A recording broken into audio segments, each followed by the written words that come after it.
You are listening to He Said, She Said, with L.A. Rob, and D the VIP. Oh, yeah. And we're back. We are here with a special edition of He Said, She Said with L.A. Rob and D the VIP. And on this special show, we have a lot of McTyre synergy here. Or in Fortune synergy. We are here with Cornelius Fortune. In all disclosure, he's my brother. And we are also here with the man himself, sort of the origin of all this, R.McTyre-Jr. How's it going, Dad? Hey, how you doing, my LA son? Got him in the house. Yeah, so we're here. My brother wrote an article. He's editor with Black Magazine. And when I first heard this article, I was like, when he first told me the premise of what you're doing, and I was like, oh my God, I cannot wait to read it. It's sort of a do's and don'ts of how to survive in Trump's America. And it was in the Black History Month edition of Black Magazine.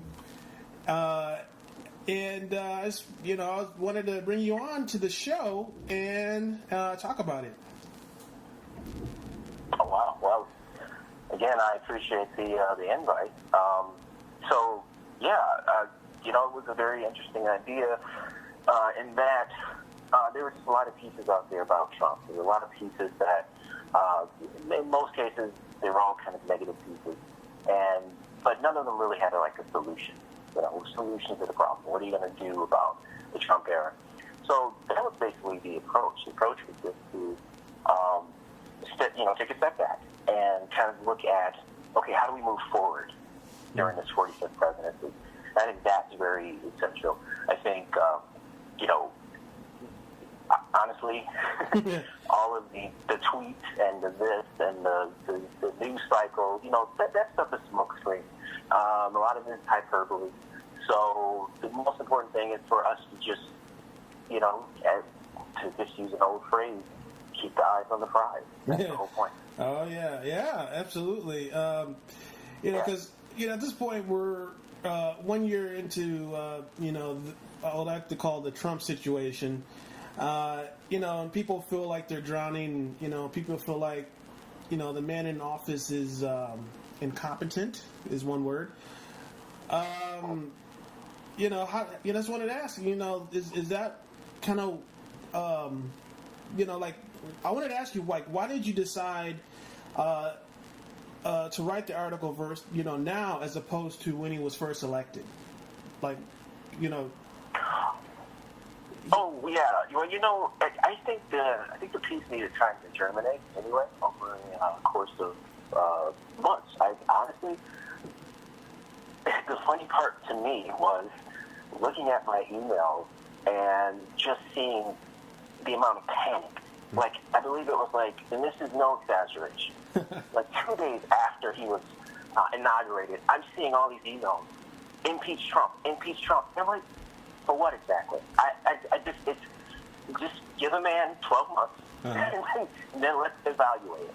So I just think, no, I wouldn't have wanted to. I don't think the piece would have had any kind of substance, had I not had 12 months to actually look at it and say, okay, here's what happened.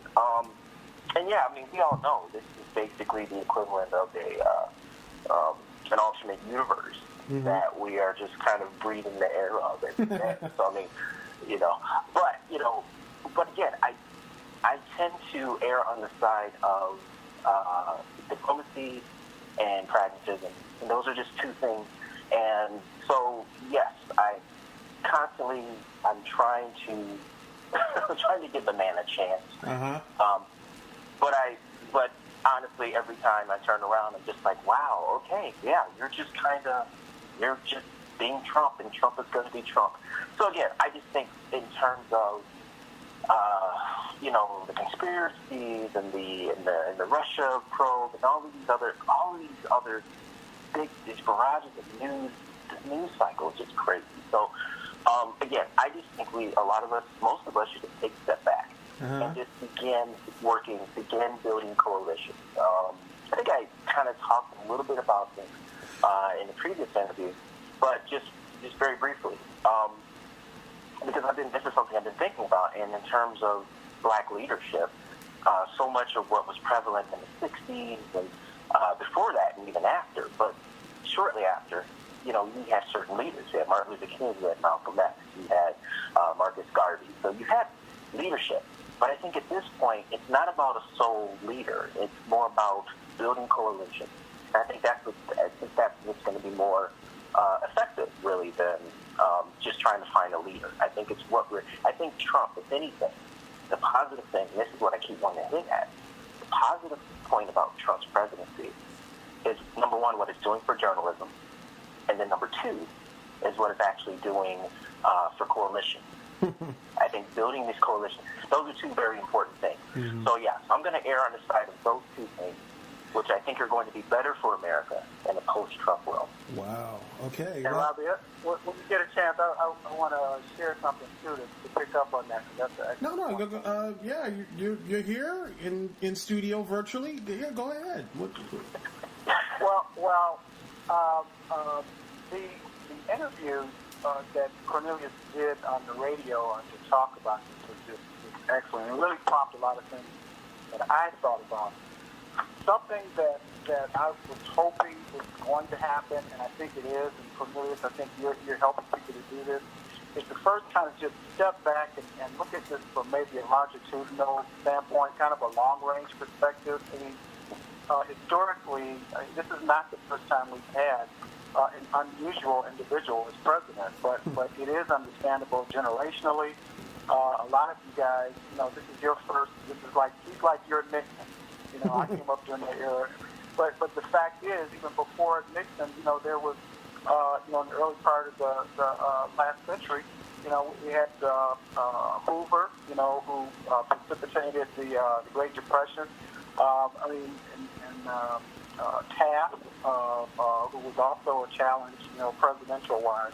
So I'm just saying that, Cornelius, I think you are helping, your piece helps kind of people pull back and start putting things in perspective and seeing things from a more balanced perspective and not going into a panic about it. Life is not going to end, God willing, with Trump being president. Somehow the systems will work, so. Wow. Well, thanks for that response. That's why I'm glad you're here. That was very wow. Yeah, this is going to be a really good show. So I wanted Corn, if you will, for people who haven't had the opportunity to, pick up the article and read it.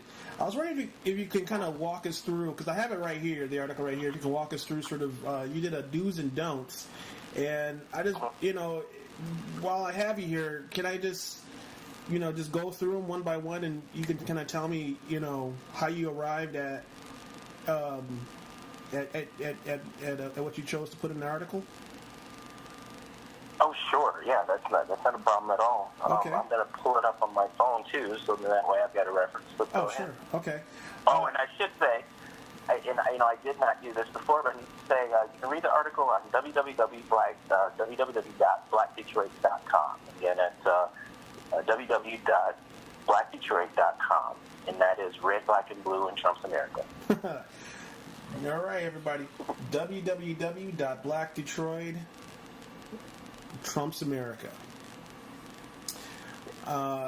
So you have the do's and don'ts, and the first one you have is laugh whenever possible.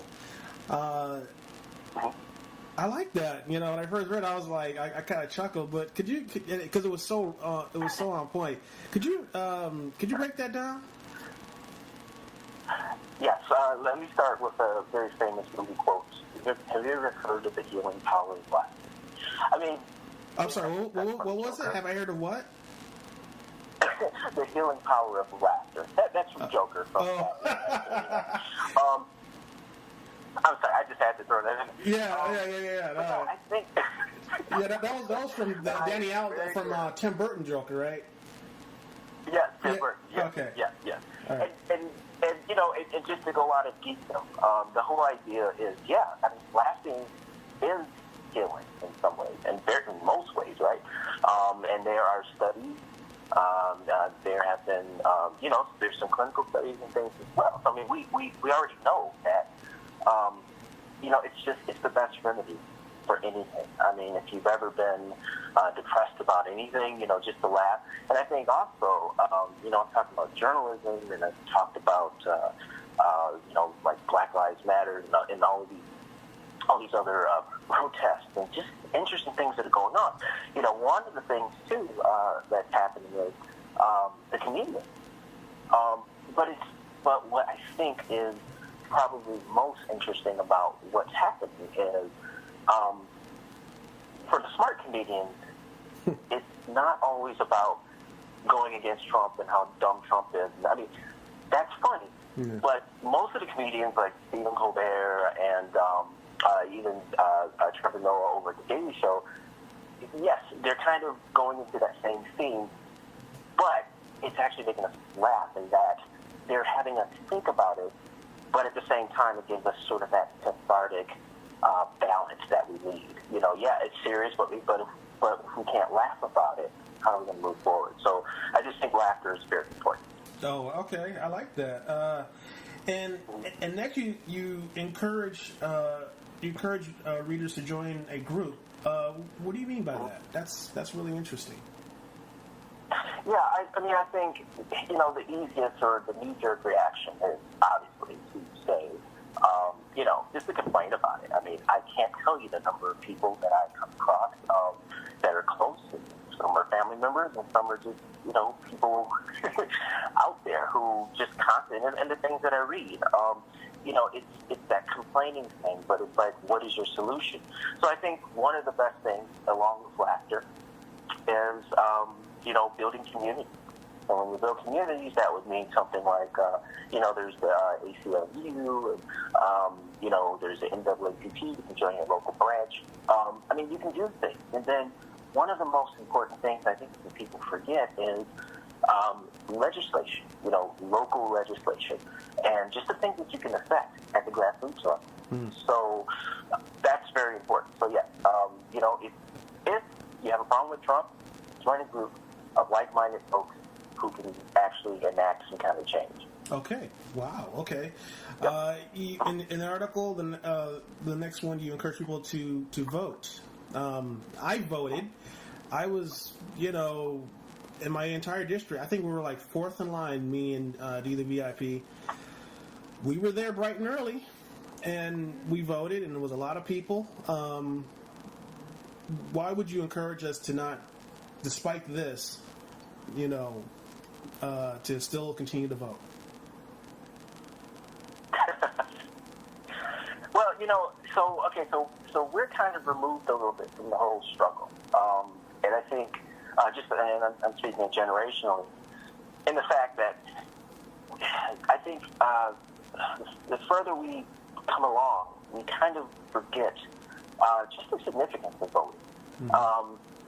And so, those in generations before us, and even my maternal grandfather, it didn't matter. It didn't matter about the weather. It didn't matter, was it a midterm election or was it it didn't matter. He always voted. Mm. He still votes to this day.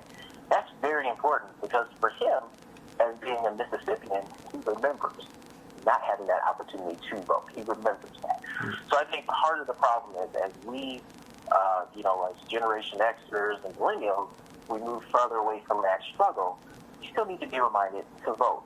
And, it does change. Look at, what's the best example? The recent election. What happened with the congressional races? Yeah, exactly. Yeah. Mm-hmm. And even Roy Moore. I think Roy Moore is my best rebuttal to your question as to why, they both count. Roy Moore. Wow. It does count. Yeah. And in here, you encourage people to do their homework.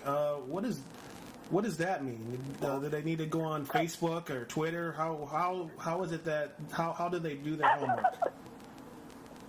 Yeah, doing your homework is just getting context. I think if nothing else, the Trump era has brought me back to old X-Clan records.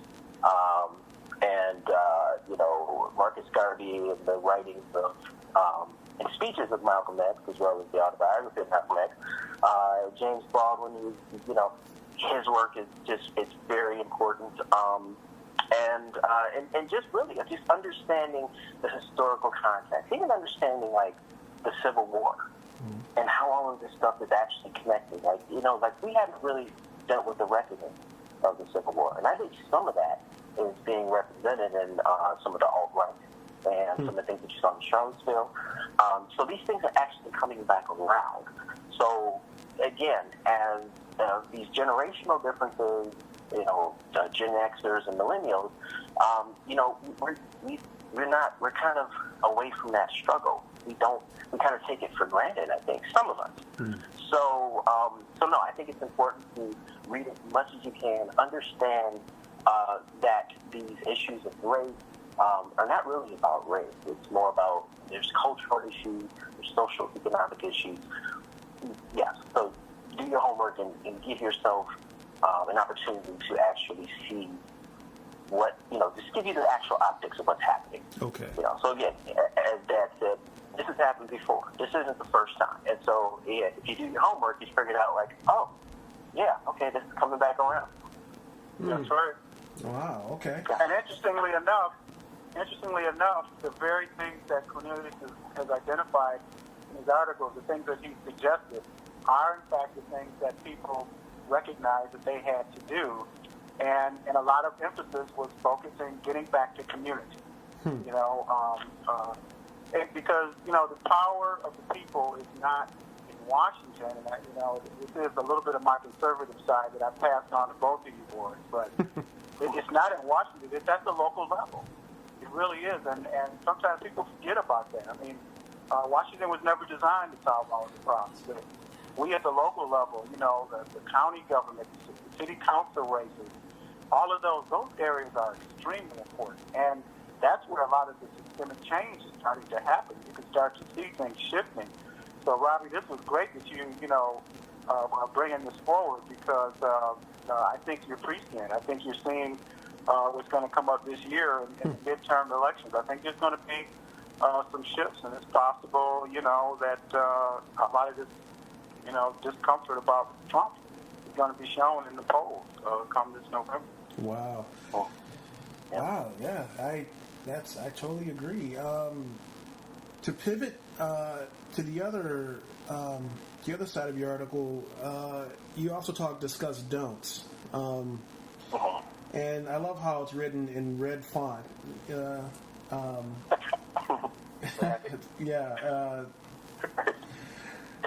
The first was don't panic. That's the first one. It's the most noticeable one. Could you explain to that why you came around that one? It's obvious to some, but could you break it down? Yes. I'd love to give a nod to Douglas Adams. Don't panic. Hitchhiker's Guide to the Galaxy. That's what I figured. It might have been a Douglas Adams reference. I love it. Go ahead. So, but yeah, I just think that's like the number one thing. That was the number, as people's countenances were like just shattered and, just sort of breaking down on that November day, getting those election results, it was just, after that, everybody went into panic mode. Mm-hmm. Panic mode. So, and so here's the thing. Now, we really should not panic.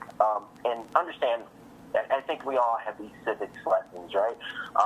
In which, you understand where the executive branch, its role, as well as the legislative and judicial. So, but I think there's let me not get too far off tangent here. I just think that there's a there's a breaking down of the system, and I think part of it is some of what Steve Bannon was doing in terms of deconstructing government, which I thought was a very interesting concept because Washington was not working in some ways. So, this is me probably playing a devil's advocate, but government probably did shooken up a little bit. Not to this degree, not where you're putting people that are not qualified into these positions. Right. I don't know if that's what you're supposed to do. It seems more like a magician's trick. But the whole don't panic idea is just to understand that, again, we have the power. We can affect change. So, let's understand. The president can be checked.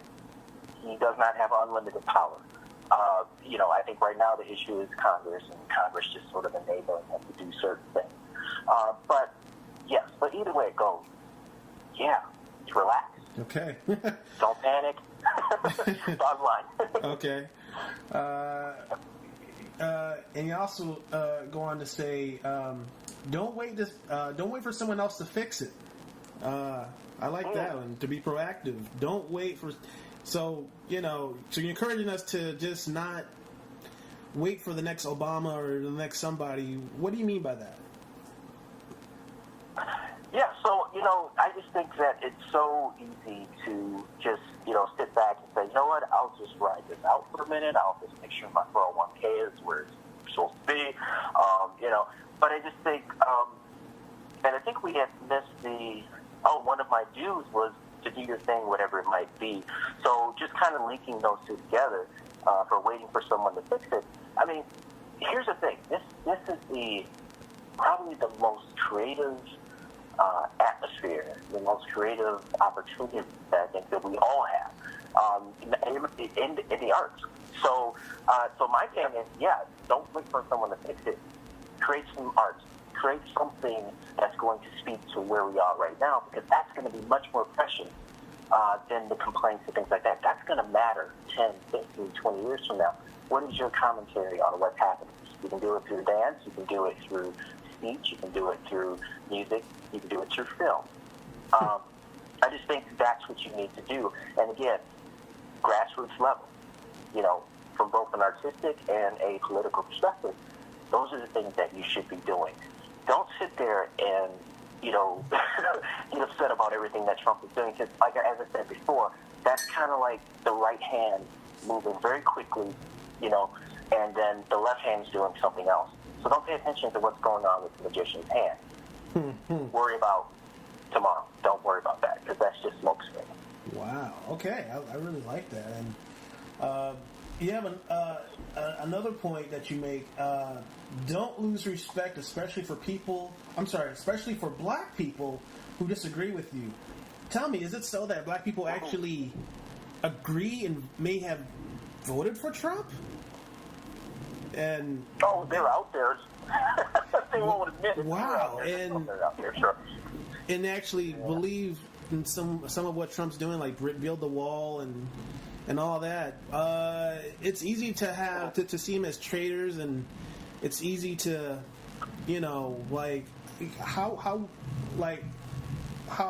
did you arrive at that? And how is that toxic? Yeah. Okay, so I think specifically, I don't think it is so much about, because I haven't run across that many people that have actually voted for Trump. The whole point of this agreement is, right now, I think we may be in an existential crisis as a black community in terms of what it is that we what do we believe, and what do we believe, how do we move forward, things like that. I just think that we're kind of splintering off into different subsections here, and so I just think that I'm not going to really push the point of there are like a lot of black people that voted for Trump, because they're not, but there is a percentage out here that did support him. And then let's understand too, and if I can kind of think this through, extemporaneously, I would say that those probably that have supported Trump, the probably supporting him for maybe socially conservative reasons, because the numbers have shown that Trump's evangelical support is actually greater than George W. Bush. So I think that's probably where I can land on the blacks that have supported Trump. Those who have probably supported him for those reasons, for socially conservative reasons. So I think the ideal is, I mean, we all have our reasons for voting the way that we vote. So the ideal is still to stay together as a collective. And not hate. Okay, I like that. And you go on to say next, don't blame your white friends for supporting Trump. That's deep, because you automatically assume that if somebody white supported Trump, that they might have some racist tendencies. But you're kind of saying we should just chill. Like, could you break that one down for us? Right. So, and it's funny because in hindsight, I really wanted to add, don't blame your white or Latino friends for supporting Trump. Because this, from personal experience, I know some Hispanics that have voted for Trump. And generationally, not just somebody in their 20s and 30s or early 40s or something, but just generationally, like, hey, this is my guy. Trump is my guy.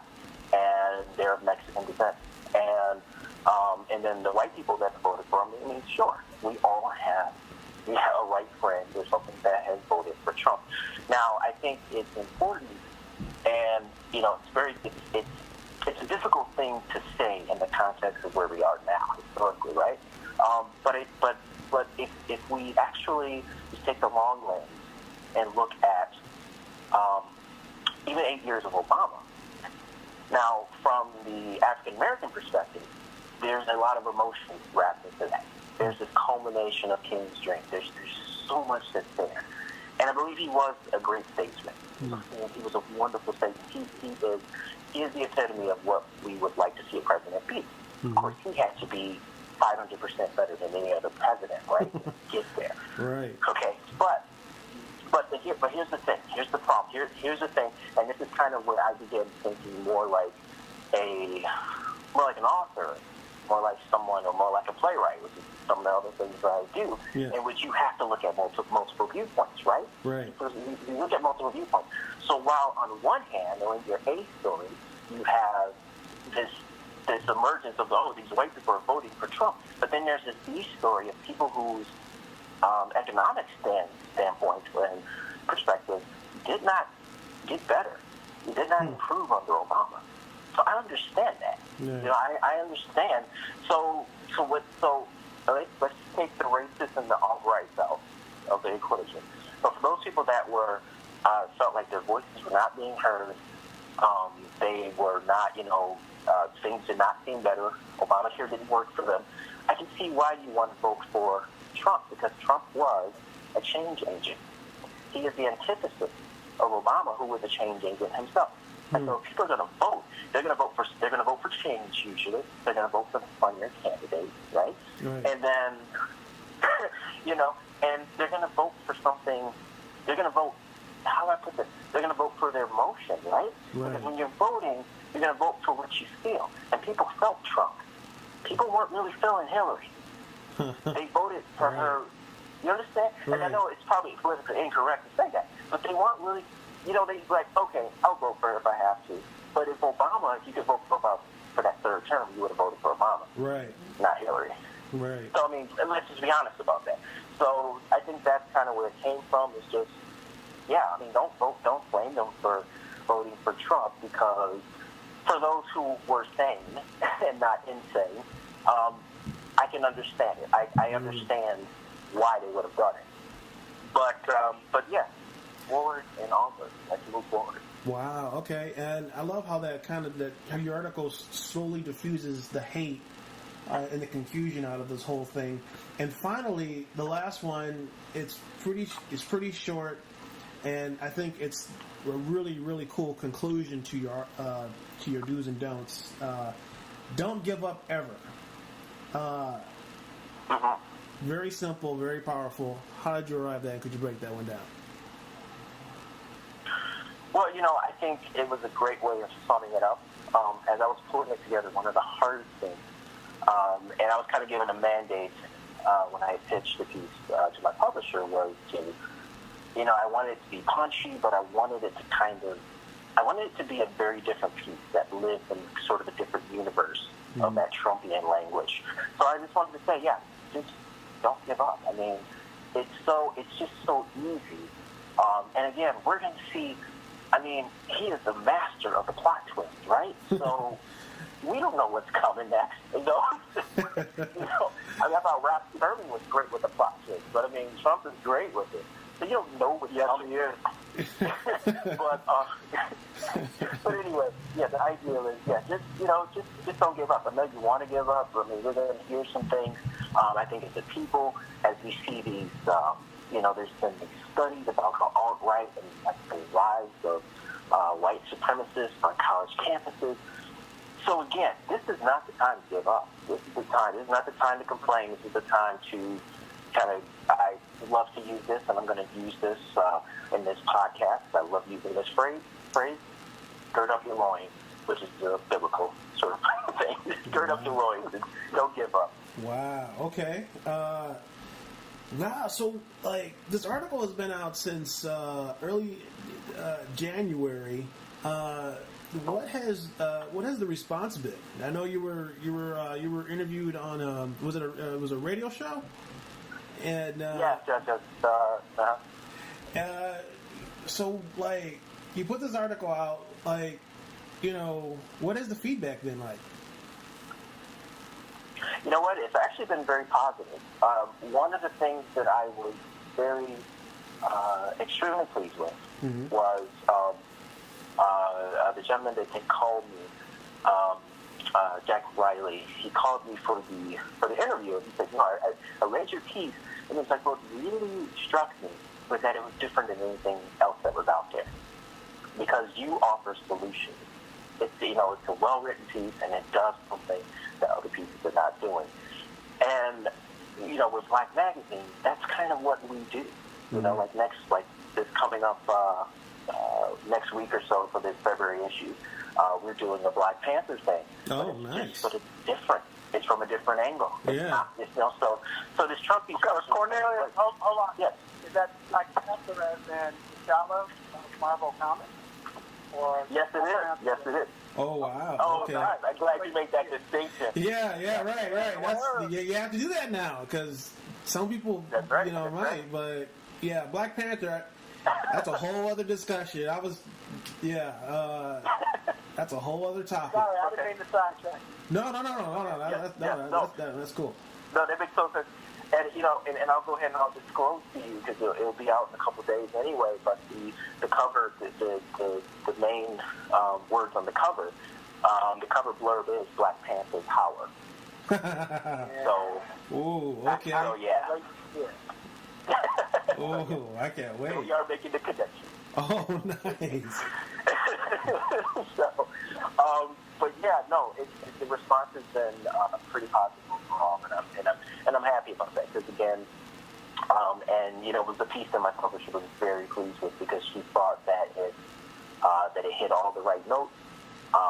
It did what it was supposed to do, and that's rare in writing. You set out to write something, and I kind of set out to write a specific thing, and oftentimes I'm like, oh man, I can look at things like there's a Sarah Palin line that I love, and I just had to cut it for space reasons. It should have appeared online. I just put okay. Well, we're here. Can we hear it? You remember how it went? You know what? I'm not going to do it justice. You're not going to do it justice? Okay. You don't have enough. I'm not going to do it justice. Okay. A lot of times right. I write things that are outside of my. But basically, I had an idea. It kind of riffed off of the, how's that Hopi changey thing going? It kind of riffed off of that. And so I kind of went back to the Trump voters. Like, how's that Hopi changey, thing going back to the retro, whatever. It just went off into like a Back to the Future reference, but I just think it was a little too, think it was a little too cerebral, so I cut it. No. But for some of us like who kind of want to know more, that's pretty neat. Yeah.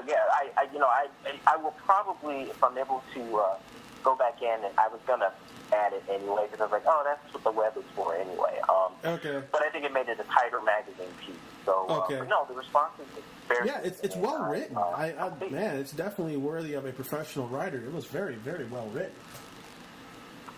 Oh. Yeah. Well, thank you so much. Yeah, I don't always accomplish it. Yeah. So, turning my attention to R.McTyre-Jr., just wanted to ask you, from a historical perspective, you lived, during the Dr. King era. Do you feel that people have the same animosity that we feel towards Trump to the president of when you were younger? Did you have any of that experience of seeing how we are now and how Trump is making everybody divisive? Are you seeing that same level of discord now, or is that a totally different? Is that a totally new thing for you? No, it's very similar, but Robbie, I have to tell you, and the audience knows. I call him Robbie, so you have to excuse me. But oh yeah, I know. I'm known as Robbie. In the era that I came of age, which was like the Vietnam War, and of course Dr. King, presidents first Kennedy, then Johnson, Nixon. Those were kind of it was turbulent, obviously, but it was kind of a focused, organized, almost kind of a beautiful, poetic kind of aspect. What's happening now, and I think a lot of it is because of we've got the convergence of social media and all of these powerful technologies. For like it or not, Trump is laying bare things that they really weren't completely exposed the way that they were back when I was coming up. And I know it's shocking to see like this negative kind of display of hate and all of that. But yet in this time, this is what I'm seeing. And I don't want to say it's refreshing, but I guess it's like this is a time of truth and honesty. It's almost like similar, like at the end of apartheid era, they had a truth and reconciliation period where a lot, everybody who did terrible things, they could, without any retribution, they could speak and say, ask for forgiveness, and here's what I did. We're not there yet, but in a lot of ways, all of this, the stuff that people have been expressing hate-wise, that's been there. I mean, and even though it may be a little scary and all of that, when we get past all of that, at least we're walking in more truth now. And that's the odd, that's the existential aspect that Cornelius is talking about with this Trump era, is that in one, he's this polarizing person, but yet he's also bringing to surface stuff that this country has had to, we really need to deal with it. And we haven't. During my era, we didn't really deal with it. We fought each other, there were the riots and all of that, and then there was legislation. But now, it's really in our face. So that's my response. I know it's not quite well formed yet because I'm still going on. But that was good. That was a very unique perspective. Which is why I'm glad you're here. And finally, to both of you. I don't know if you guys have, heard Trump's State of the Union address, but yeah. But okay, so you heard. Okay, so what does Donald Trump need to do to change in order to redeem himself? In the eyes of I'm going to say America, or has he crossed the line? Where he can't be redeemed. I mean, he has a wife who did, porn, and, he openly, has grabbed women's crotches, and he condones racial bigotry and doesn't do press interviews, and, has these shady dealings with Russia. I mean, what's going on? What do you have to say to that? This is, for both. Either of you can respond. Well, Cornelius, if you would get started, because I have like a post point I want to make in regard to that. Thank you for that question, Rob. Go ahead. Okay. Yeah, I think from I mean, it's interesting.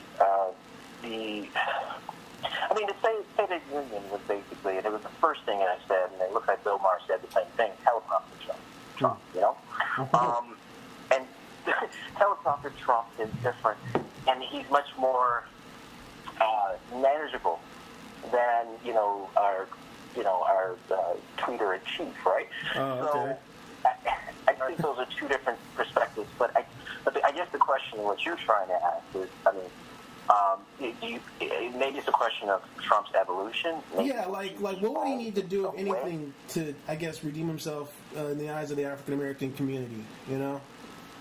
We've seen Tiki Torch, people. It looks very, Klansman era, like 1960s lynching. It just has, but with the 20th century, with the 21st century slant, I mean, yeah. What will be the turning point in order for Trump to,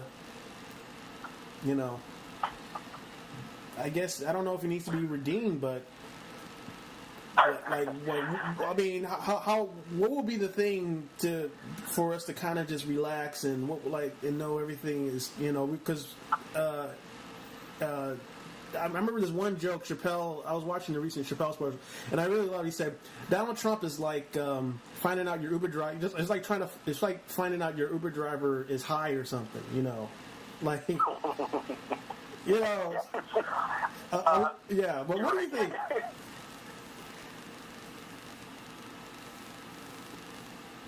So like to that, what would be the change? Let me say this. Yeah.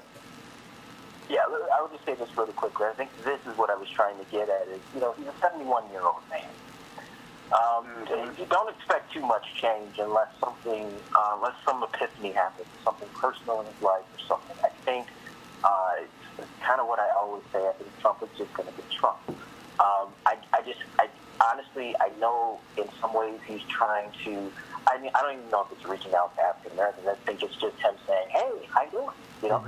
He'll just throw some stuff out there. Hey, unemployment is down. Looking at the black caucus, and they're like, yeah, okay, not really. And if it is, not because of you. So I don't think he's going to change in that way. And I think that's an expectation we shouldn't have. Okay. I just think just let Trump be Trump. Okay. And then let us take care of our community. I just think that's the most important thing. So don't expect much from this president. Get too caught up. Yeah, we get way too caught up with what he's doing, and I don't think he's going to change much. But the good news is he tends to err on the side of what he hears last. So let's just hope that his advisors are good advisors. Okay. At the end of the day. Okay. Yeah. Right. Yep. And real quickly, just generationally, I think Trump is part of a group who that they're kind of hardwired to being that way. I know African American men who have some very kind of conservative views, like Trump as well. I mean, that's kind of part of that era.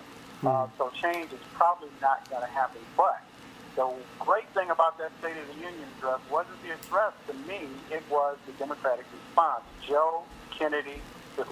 Oh my God! I don't know if you guys got a chance to hear. No. I missed that. He's the great. You got it. Google it. You need to see it. He's the grandson of Robert Kennedy. Okay. And he is the emergent voice. I believe he's you guys' age, and he's smart. He's like a 3-term congressman from Massachusetts, and he's probably being positioned to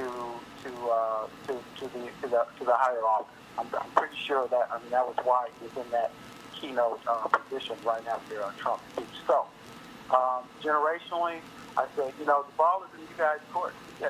Your generation, Obama did his thing, but it's time between, the blending of the millennial and the Gen Xers. It's time for you all to rise to power, and it's going to be yours to lose, I think, in 2018. Wow. Or very nice. Yeah. Yeah. Uh-huh. Wow. Well, I really appreciate you guys coming on, and and this is a first. We never really had us, together discussing, and to speak. I know. I don't know. My audience, knows my background. I'm Wayne State graduate, and did some stuff in film and stuff. But Cornelius, you're a professional writer. You've been, you didn't just become a writer. You've been at it for some years, and of course, you, Dad. I mean, what else can I say? You work for the Michigan Chronicle, the blackest magazine in Detroit, Michigan, for quite some time. Newspaper, yeah. Newspaper. What do you guys have to say for people who want to be writers? I like I say, you guys are professional writers.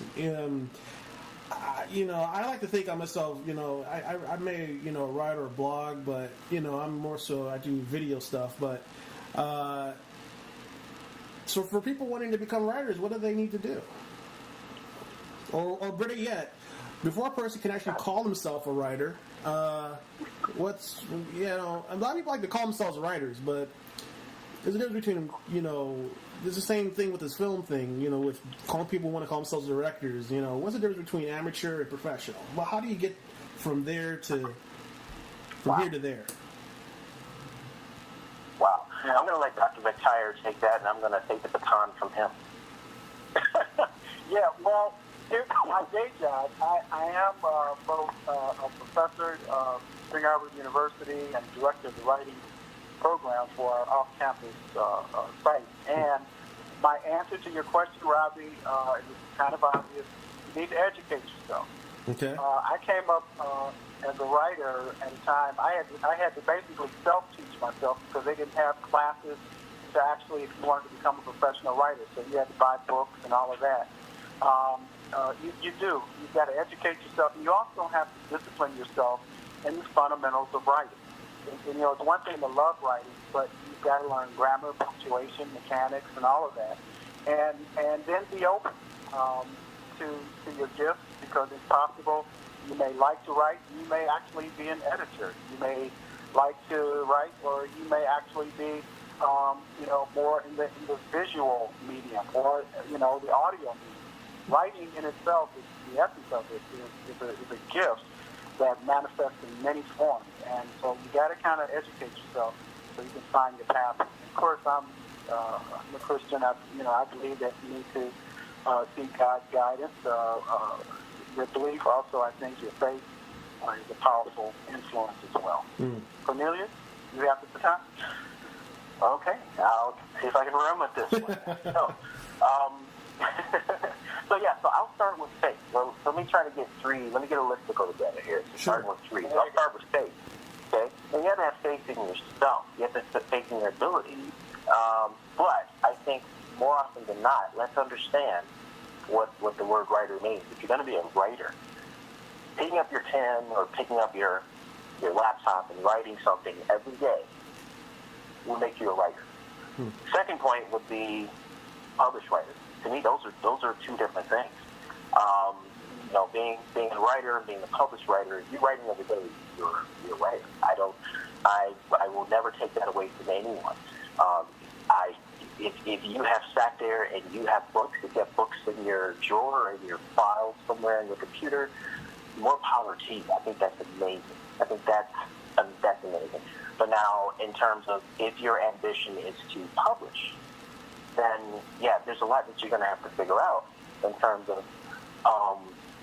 just in terms of trying to determine whether or not that you want. Oh, hold on, I'm sorry. No, that's being good. interrupted. No, that's fine. So, I'm sorry. No, that's fine. So, in terms of the writing, you just have to figure out the process because it's not easy. Mm-hmm. It's not easy to publish, and I think the most important thing is there's a workshop that I had done a couple times last year, and one I did sort of like a 4-part series and publishing in the digital age. And I think the most important thing, and let me just kind of go back to the point that said, your question. Sure. In order to be a writer, you do have to, number one, have faith in yourself, have faith in your ability, and you have to have it ingrained in you that I am a writer.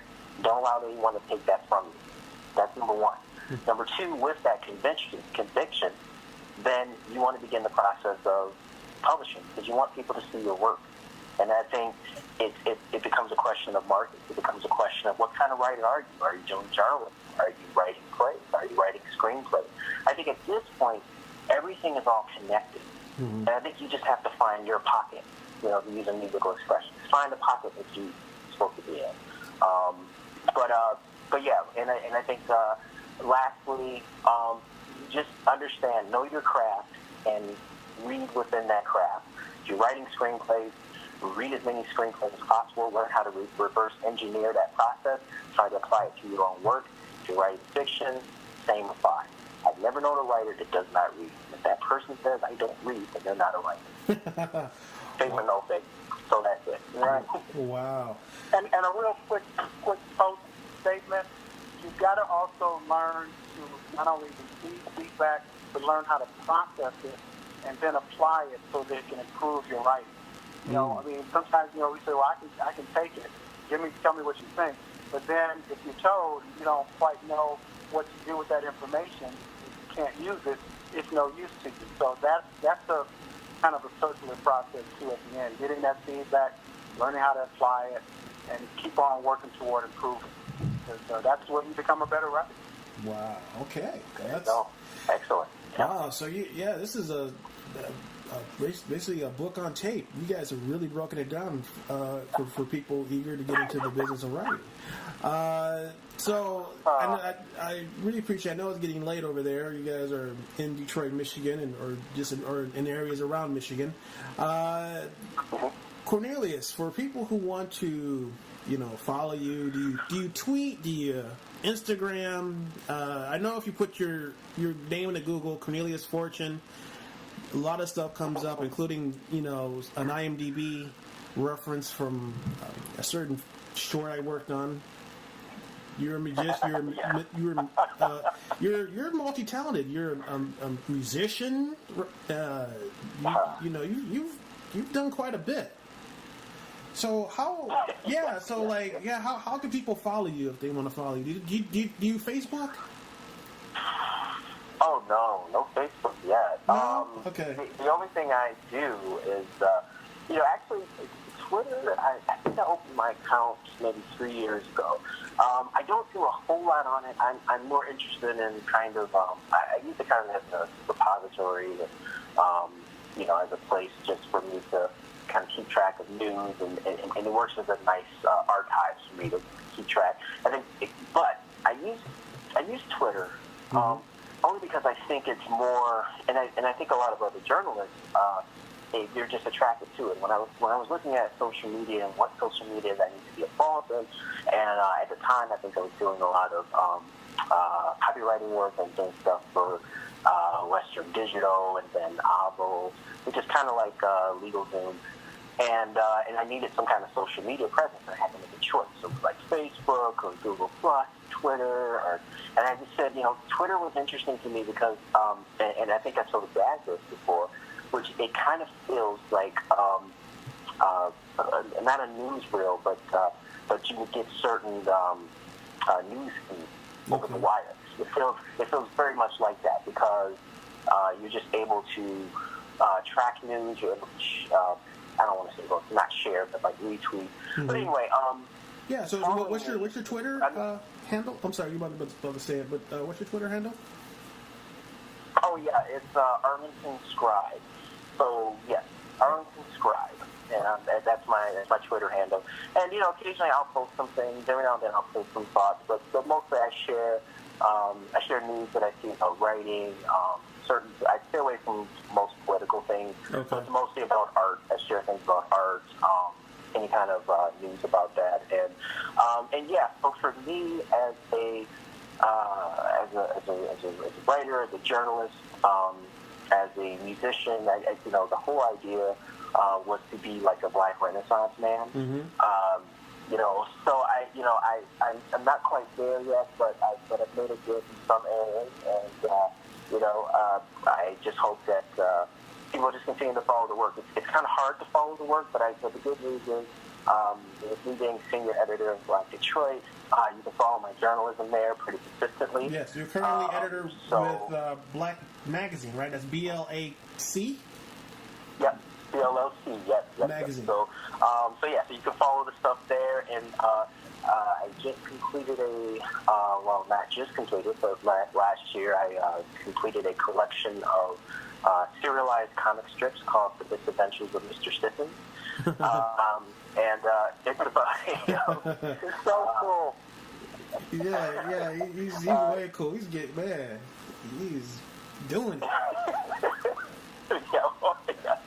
So that's out there. I've had some plays and performances of yours. So those are things that just kind of keep the creative juices flowing. Okay. But yeah, I will say this for your audience. I will be trying to consolidate something where people can, like a general, like maybe a Cornelius Fortune website, so then that way it'll kind of house all of my different interests. Okay, great. So you'll have a tab there for the journalism, something there for the fiction, and that's one thing maybe that's another show we can kind of talk about, because I was thinking about this today, is just kind of my involvement. Like when I first started publishing, I was publishing to a great extent in in zines. Mm-hmm. So zines were very popular, like the mid to late 90s, and that was a very interesting time period. So anyway, I'm all over the place, but like I said, I hope to consolidate it with a website. But until then, follow me on blackdetroit.com, BLAC Detroit.com, and Twitter at R.McTyre-Jr. Oh, excellent. And Robert McTyre-Jr. Do you tweet? Yes, sir. Are you how? So if people want to follow your work or maybe ask you for writer's advice, how would they get in contact with you? Yeah, well, a couple of ways. First is I do have a blog that's out there. I'm sorry, Dave. Go ahead. Yeah, it's Editing Gurus Garun and Gaggle. If you put in my name, Dr. Robert McTyre Sr., in a search engine, it's probably one of the first things that does come up. I do tweet, but you have to forgive me, boys. I haven't used it in a long time since my loving wife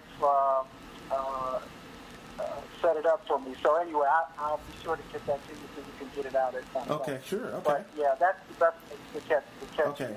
All right. Through my blog that's out there. Through your blog, okay. And also, you wrote a couple of books, right? Is there any of your books first of all, what's the title and how can they get your books? Are they on Kindle?